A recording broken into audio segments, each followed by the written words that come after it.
श्रीधन्वन्तरि स्तोत्रम् ध्यानम्।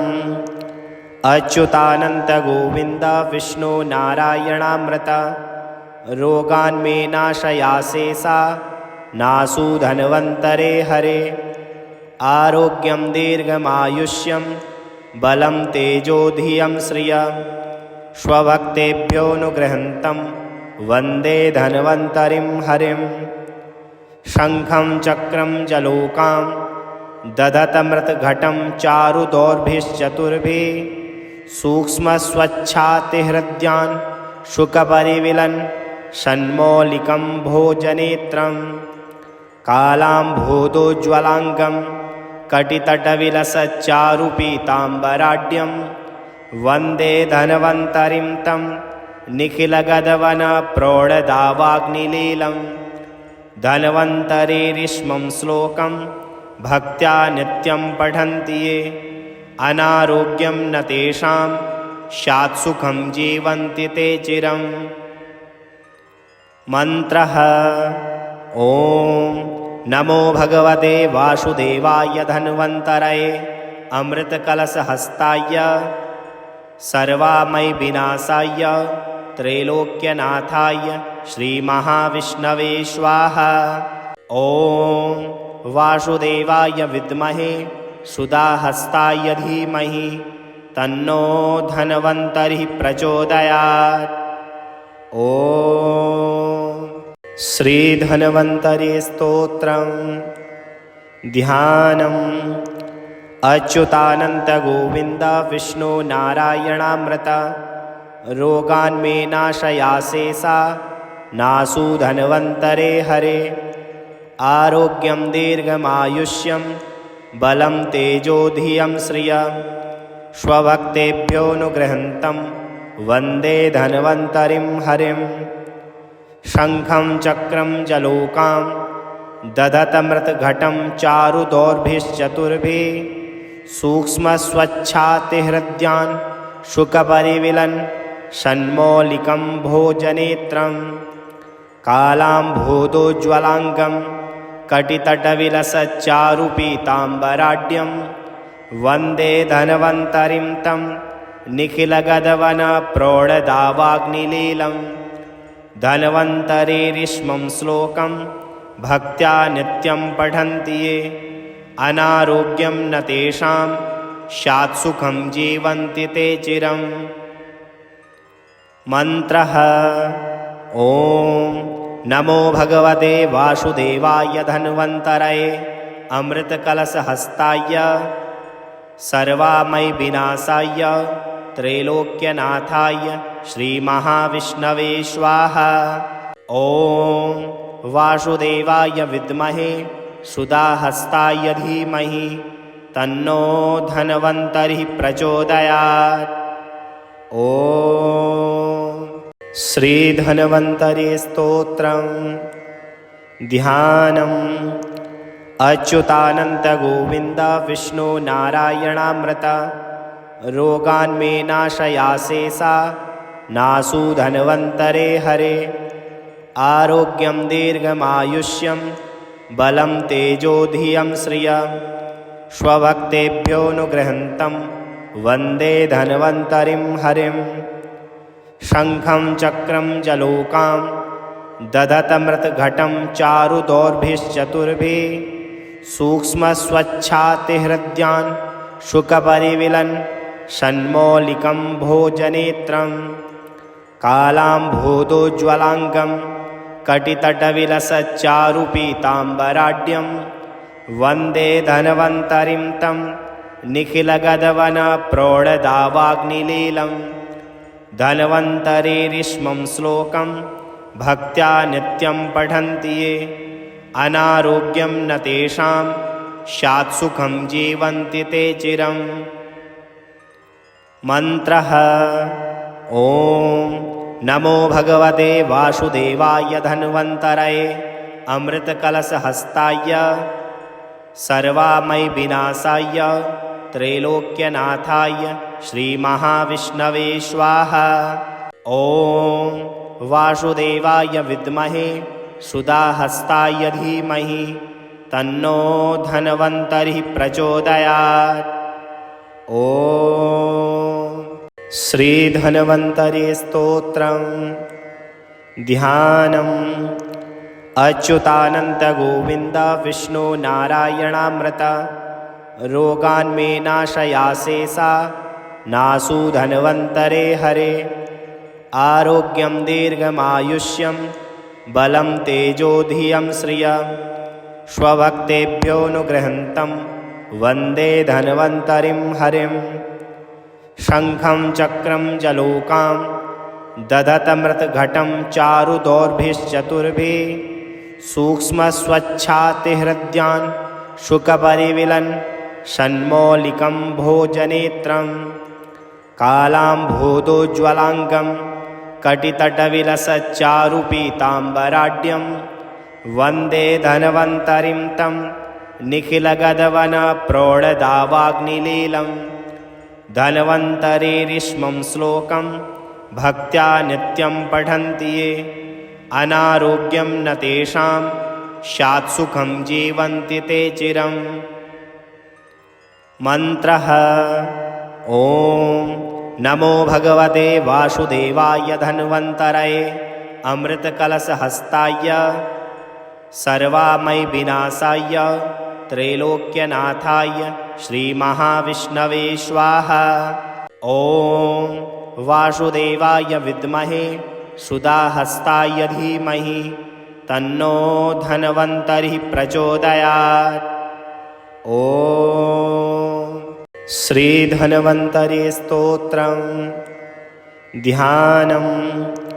अच्युतानन्त गोविन्द विष्णु नारायणामृत रोगान्मे नाशयाशेषा नासु धन्वन्तरे हरे। आरोग्यं दीर्घमायुष्यं बलं तेजो धियं श्रिय स्वभक्तेभ्योऽनुगृहन्तं वन्दे धन्वन्तरिं हरिं। शङ्खं चक्रं जलोकां दधतमृतघटं चारुदौर्भिश्चतुर्भिः सूक्ष्मस्वच्छातिहृद्यान् शुकपरिविलन् षण्मौलिकं भोजनेत्रं। कालाम्भोदोज्ज्वलाङ्गं कटितटविलसच्चारुपीताम्बराढ्यं वन्दे धन्वन्तरिं तं निखिलगदवनप्रौढदावाग्निलीलं। धन्वन्तरेरिष्मं श्लोकं भक्त्या नित्यं पठन्ति ये अनारोग्यं न तेषां स्यात् सुखं जीवन्ति ते चिरम्। मन्त्रः। ॐ नमो भगवते वासुदेवाय धन्वन्तरये अमृतकलशहस्ताय सर्वामय विनाशाय त्रैलोक्यनाथाय श्रीमहाविष्णवे स्वाहा। ॐ वासुदेवाय विद्महे सुधाहस्ताय धीमहि तन्नो धन्वन्तरिः प्रचोदयात्। ॐ श्रीधन्वन्तरि स्तोत्रम्। ध्यानम्। अच्युतानन्त गोविन्द विष्णु नारायणामृत रोगान्मे नाशयाशेषा नासु धन्वन्तरे हरे। आरोग्यं दीर्घमायुष्यं बलं तेजो धियं श्रिय स्वभक्तेभ्योऽनुगृहन्तं वन्दे धन्वन्तरिं हरिं। शङ्खं चक्रं जलोकां दधतमृतघटं चारुदौर्भिश्चतुर्भिः सूक्ष्मस्वच्छातिहृद्यान् शुकपरिविलन् षण्मौलिकं भोजनेत्रं। कालाम्भोदोज्ज्वलाङ्गं कटितटविलसच्चारुपीताम्बराढ्यं वन्दे धन्वन्तरिं तं निखिलगदवनप्रौढदावाग्निलीलं। धन्वन्तरेरिष्मं श्लोकं भक्त्या नित्यं पठन्ति ये अनारोग्यं न तेषां स्यात् सुखं जीवन्ति ते चिरम्। मन्त्रः। ॐ नमो भगवते वासुदेवाय धन्वन्तरये अमृतकलशहस्ताय सर्वामय विनाशाय त्रैलोक्यनाथाय श्रीमहाविष्णवे स्वाहा।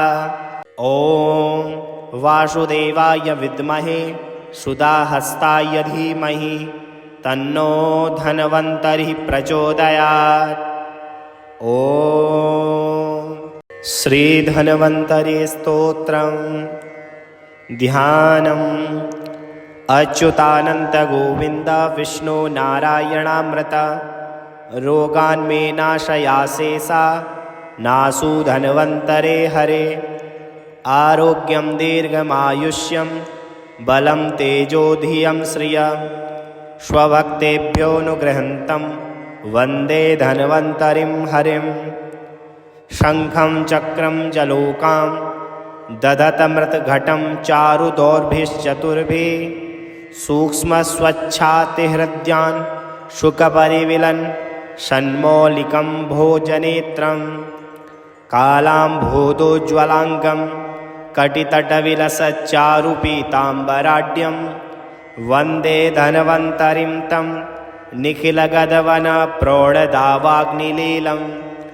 धन्वन्तरेरिष्मं श्लोकं भक्त्या नित्यं पठन्ति ये अनारोग्यं न तेषां स्यात् सुखं जीवन्ति ते चिरम्। मन्त्रः। ॐ नमो भगवते वासुदेवाय धन्वन्तरये अमृतकलशहस्ताय सर्वामय विनाशाय त्रैलोक्यनाथाय श्रीमहाविष्णवे स्वाहा। ॐ वासुदेवाय विद्महे सुधाहस्ताय धीमहि तन्नो धन्वन्तरिः प्रचोदयात्। ॐ श्रीधन्वन्तरि स्तोत्रम्। ध्यानम्। अच्युतानन्त गोविन्द विष्णु नारायणामृत रोगान्मे नाशयाशेषा नासु धन्वन्तरे हरे।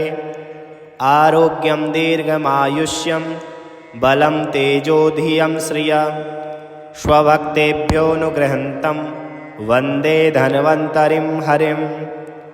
शङ्खं चक्रं जलोकां दधतमृतघटं चारुदौर्भिश्चतुर्भिः सूक्ष्मस्वच्छातिहृद्यान् शुकपरिविलन् षण्मौलिकं भोजनेत्रं कालाम्भोदोज्ज्वलाङ्गं कटितटविलसच्चारुपीताम्बराढ्यं वन्दे धन्वन्तरिं तं निखिलगदवनप्रौढदावाग्निलीलं। धन्वन्तरेरिष्मं श्लोकं भक्त्या नित्यं पठन्ति ये अनारोग्यं न तेषां स्यात् सुखं जीवन्ति ते चिरम्। मन्त्रः। ॐ नमो भगवते वासुदेवाय धन्वन्तरये अमृतकलशहस्ताय सर्वामय विनाशाय त्रैलोक्यनाथाय श्रीमहाविष्णवे स्वाहा। ॐ वासुदेवाय विद्महे सुधाहस्ताय धीमहि तन्नो धन्वन्तरिः प्रचोदयात्। ॐ श्रीधन्वन्तरि स्तोत्रम्। ध्यानम्।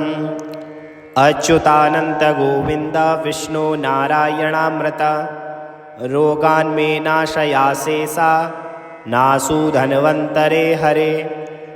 आरोग्यं दीर्घमायुष्यं बलं तेजो धियं श्रियं स्वभक्तेभ्योऽनुगृहन्तं वन्दे धन्वन्तरिं हरिं।